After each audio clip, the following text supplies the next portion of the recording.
Je, unaye adui wa muda mrefu moyoni mwako? Uadui wenu ulianza vipi? Kwa upande wako, uko tayari kuanza upatanisho? Naam, mpendwa mfuatiliaji na msikilizaji wa chaneli yetu ya Lisha Ubongo, mahali ambapo mabadiliko ni kubadilika, ikiwa ni mwendelezo ule wa vitabu ndani ya Biblia takatifu ya Kikatoliki. Huu ni mwendelezo wa kukuletea vitabu vifupi zaidi katika Biblia. Leo kwa nafasi hii tuliyoipata, tunakuletea kitabu cha Obadia, kitabu ambacho kina sura moja. Kwanza kitabu hiki tuanze kukitazama mazingira yake. Mazingira ya nabii Obadia. Maono yake Obadia, ndivyo asemavyo Mungu juu ya Edomu. Hakuna taarifa zaidi kuhusu nabii anayeitwa Obadia, jina ambalo maana yake ni mtumishi wa Mungu. Hiki ni kitabu kingine kinachoeleza matukio yaliyoambatana na tukio kuu la kuangamizwa mji wa Yerusalemu mwaka 587 kabla ya Kristo. Nabii Obadia anaelekeza maneno yake kwa taifa la Edomu akisema kwamba taifa hilo litaadhibiwa vikali na Mungu. Kwa nini liadhibiwe vikali na Mungu? Kwa sababu watu wa Edomu walishangilia wakati dola ya Babeli ilipoangamiza mji wa Yerusalemu. Aidha, Waedomu waliingia mjini Yerusalemu wakashiriki katika kuupora mji huo. Isitoshe, Waedomu waliwashika Waisraeli waliokimbia toka eneo la maangamizi, wakawarudisha kwa Wababeli ili wateswe au kuchukuliwa mateka. Waedomu walikuwa wazao wa babu Esau, aliyekuwa kaka wa Yakobo. Yakobo alikuwa mdogo, lakini alipata baraka kutoka kwa baba yake Isiaka, baraka na haki za mtoto wa kwanza, kwa kutumia mbinu za ujanja. Ukisoma kitabu cha Mwanzo sura ya 27 aya 29 hadi ile ya 34. Kitendo hicho kiliwafanya ndugu hao wachukiane na hatimaye kuachana. Kila mmoja akaendeleza kizazi chake. Uhusiano kati ya wana wa Esau, yaani wa Edomu, na wana wa Yakobo, yaani wa Israeli, haukupata kuwa mzuri tena tokea kitendo hicho kitokee. Waedomu waliwazuia Waisraeli wasipite katika eneo lao wakiwa katika safari ya kutoka Misri. Ukisoma kitabu cha Kutoka sura ya 20 aya 14 hadi ya 21, nabii Amosi alisema hasira ya Edomu dhidi ya Israeli haina mwisho. Ukisoma kitabu cha Amosi sura ya 1 aya ya 11. Kitabu cha Maombolezo kinawatakia Waedomu adhabu kali. Maombolezo sura ya 4 aya 22. Naye nabii Ezekieli anawashtaki Waedomu kwa ubaya waliowatendea watu wa Yuda. Ukisoma kitabu cha nabii Ezekieli sura ya 25 aya ya 12.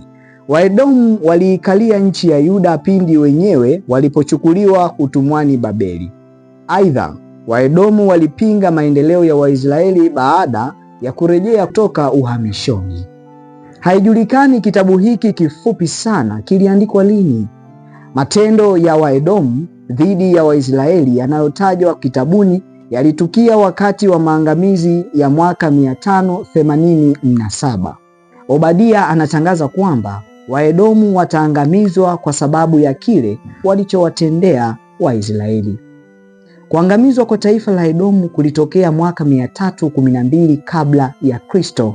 Kwa hiyo, kipindi cha kuandikwa kitabu cha Obadia kinakadiriwa ni kati ya mwaka 587 kabla ya Kristo na mwaka 312 kabla ya Kristo. Mpangilio wa kitabu hiki cha Obadia. Sehemu ya kwanza inahusu Edomu kuadhibiwa. Mungu ataishusha Edomu, ataidharau, ataiangamiza. Sehemu nyingine ya kitabu hiki inahusu sababu ya kuadhibiwa. Kwa nini Edomu aadhibiwe? Edomu iliwatendea udhalimu wazawa wa Yakobo wakati nchi yao iliposhambuliwa na Babeli. Sehemu nyingine ya kitabu hiki ni siku ya Bwana. Siku ya Bwana iko karibu. Mungu atayaadhibu mataifa mengine. Israeli italipiza kisasi juu ya mataifa. Baada ya kuangalia mgawanyiko wa kitabu hiko, sasa tuangalie ujumbe wa kitabu cha Obadia. Bali katika mlima Sayuni watakuwako wenye kuokoka, nao utakuwa mtakatifu. na nyumba ya Yakobo watamiliki milki zao. Ukisoma kitabu cha Obadia sura ya 1 aya ya 17. Kitabu cha Obadia kimejaa maneno ya kisasi dhidi ya adui wa jadi. Je, huo ni ujumbe wa maana kwetu sisi? Toka mwanzo tuzingatie kwamba msimamo wa Obadia unawakilisha fikra za watu wengi wa nyakati zake. Mataifa ya nyakati zile wakiwemo Waisraeli walikuwa na kigezo kimoja cha kupimia tendo la haki, nacho ndicho uzima kwa uzima, jicho kwa jicho, jino kwa jino, mkono kwa mkono, mguu kwa mguu. Ukisoma Kumbukumbu la Torati sura ya 19 aya 21. Katika kipindi ambacho vyombo vya kisheria havikuwa na mifumo thabiti, ilikubaliwa kuwa mtu aliyefanyiwa ubaya aliruhusiwa kurudisha kiasi kile cha ubaya aliyotendewa, sio zaidi.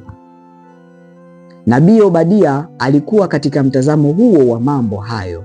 Alitaka taifa la Edomu litendewe kile kile ambacho Edomu iliwatendea Waisraeli. Tumeelezea hapo juu jinsi uadui kati ya mataifa hayo mawili ulivyodumu muda mrefu, lakini kuelewa hivyo sio kuhalalisha msimamo wa Obadia. Yesu mzawa wa Yakobo vile vile alipofika kwetu alipiga marufuku ulipaji kisasi, akahimiza upendo hata kwa adui. Usome Injili ilivyoandikwa kadiri na mwinjili Mathayo sura ya 5 aya 38 hadi ya 48. Msimamo wa Obadia kwa maadui sio wa kuigwa.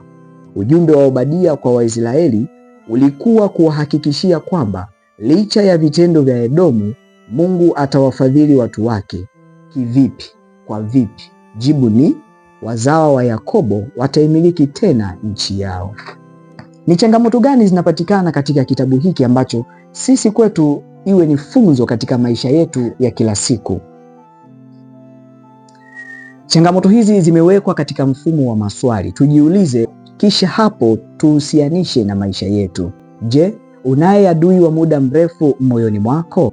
Uadui wenu ulianza vipi? Kwa upande wako, uko tayari kuanza upatanisho au la? Kama huko tayari, kizuizi kiko wapi? Asante ndugu mpendwa kwa kunisikiliza. Ulikuwa nami mmoja ya wanafamilia wa chaneli yetu ya Lisha Ubongo. Tunakupenda sana na tunakuomba uendelee kufuatilia mwendelezo wa video zinazokuja juu ya vitabu vifupi, na pengine tutaingia kwenye vitabu virefu katika Biblia ya Kikatoliki. Merci beaucoup, yani asante sana. Danke. Ciao.